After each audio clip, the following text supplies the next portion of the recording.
dois modelos principais. O modelo americano, que é o da imunidade absoluta, a plataforma não tem responsabilidade por conteúdo do terceiro em nenhuma hipótese. E o modelo europeu, que é a obrigação da remoção do conteúdo, mesmo simplesmente após a notificação privada. O modelo brasileiro combinou notificação privada do direito europeu com o modelo que nós tínhamos, que é da remoção por ordem judicial. Então, o que nós decidimos é, na hipótese de crime, a remoção pela plataforma daquele conteúdo deve se dar por notificação privada sob pena de responsabilização. E, embora a polarização radical no mundo, no Brasil, dificultem o senso comum, acho que não importa se você é liberal, conservador, progressista, não pode, por exemplo, alguém convocar na rede social as pessoas para comparecerem armadas de fuzil, paus e pedras para lincharem alguém. Ou o macho alfa da vizinhança vai convocar um estupro coletivo contra a moça que não deu bola para ele. Ou um estudante revoltado convocar os colegas da juventude para darem tiros na escola e matar jovens. Nada disso é ficção. São coisas que acontecem. Evidentemente, ninguém acha que isso é legítimo. Portanto, quando houver crime, notificação privada deve ser suficiente para a remoção. Privada quer dizer extrajudicial, pode ser a vítima, pode ser qualquer do corpo, pode ser o Ministério Público. Então, nós previmos que, residualmente, para tudo mais que não seja crime, depende de ordem judicial, exceto crime contra a honra. No caso de crime contra a honra, que são calúnia, injúria e difamação, nós mantivemos a exigência da ordem judicial, para não transferir para as plataformas o poder de arbitrar o debate público e definir o que é contra a honra e o que não é. Então, no debate, alguém chamou alguém de cretino e disse que esse é o prefeito mais incompetente da história, ou o fulano é miliciano.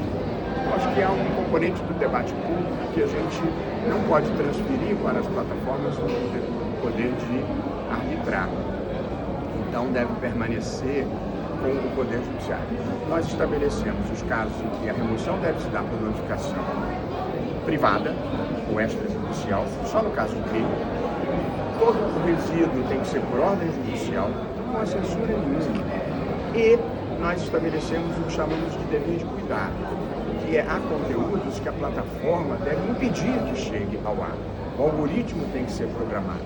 E aí a gente está falando, não pode chegar no ar pornografia infantil, não pode chegar no ar terrorismo, não pode chegar no ar instigação ao suicídio, instigação à mutilação de jovens, coisas que, de novo, não importa se você é conservador, liberal, progressista, basta que você seja uma pessoa do bem, uma pessoa razoável, para entender que não pode ser assim.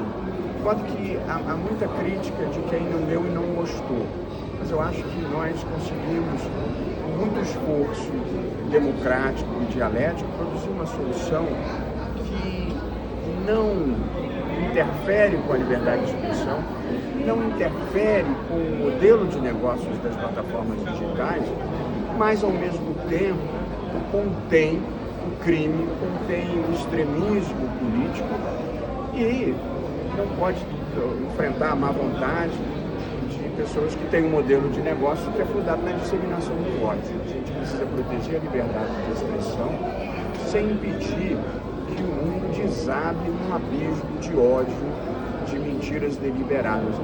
Não é a desinformação que envolve múltiplos pontos de observação, ou mesmo a mentira que não seja criminosa.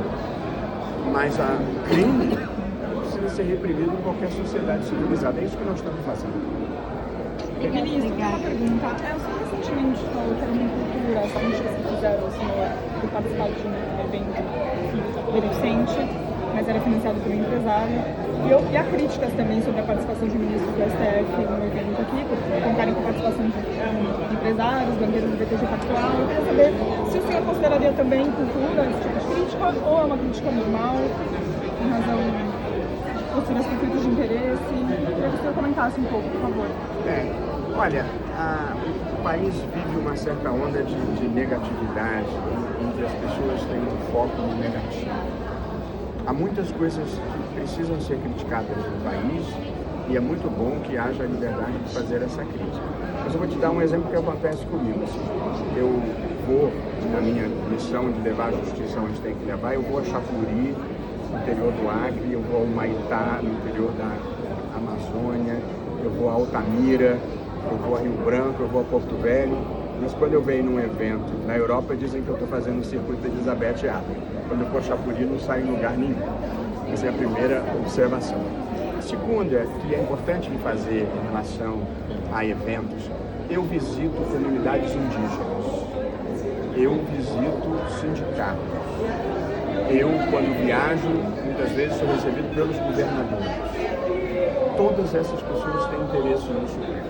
Eu vou a eventos de empresários que têm interesse no Supremo. Eu vou a eventos de empresas jornalísticas que têm interesse no Supremo. Portanto, todo mundo tem interesse no Supremo, das comunidades indígenas aos empresários. E eu converso com todo mundo, eu converso com os planos de saúde e eu converso com os usuários dos planos de saúde, com as famílias dos autistas, com as famílias dos que fazem tratamento para câncer.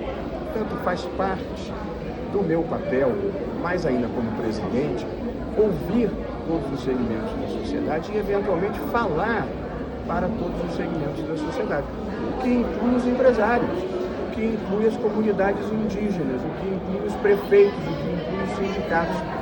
Mas quando eu vou a um evento de empresários, é que há essa grita geral, que é, no fundo, um pouco o preconceito contra o empresariado, contra o empreendedorismo, contra a livre iniciativa.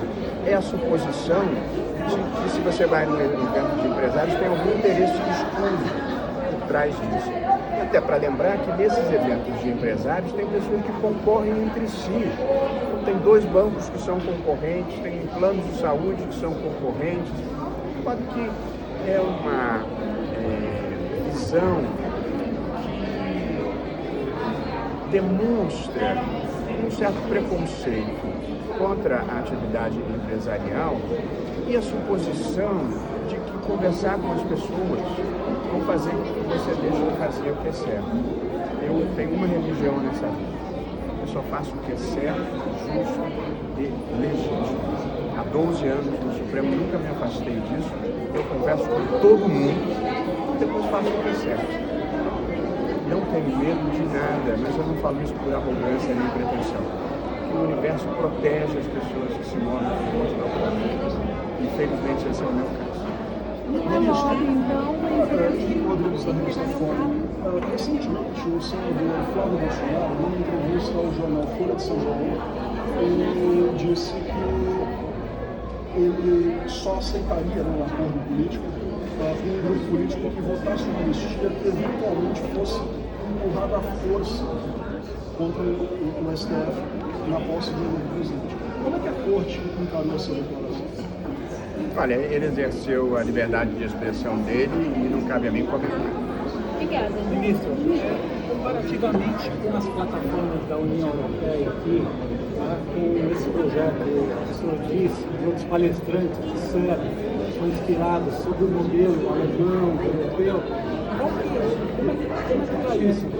No tocante às plataformas digitais, a regulação que nós fizemos pelo Supremo Tribunal Federal, enquanto aguardamos a legislação do Congresso, é mais liberal, mais protetiva da liberdade de expressão do que o próprio modelo europeu.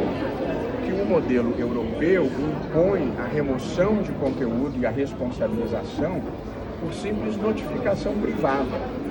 E o nosso sistema prevê a remoção por notificação privada se for crime tipificado no Código Penal.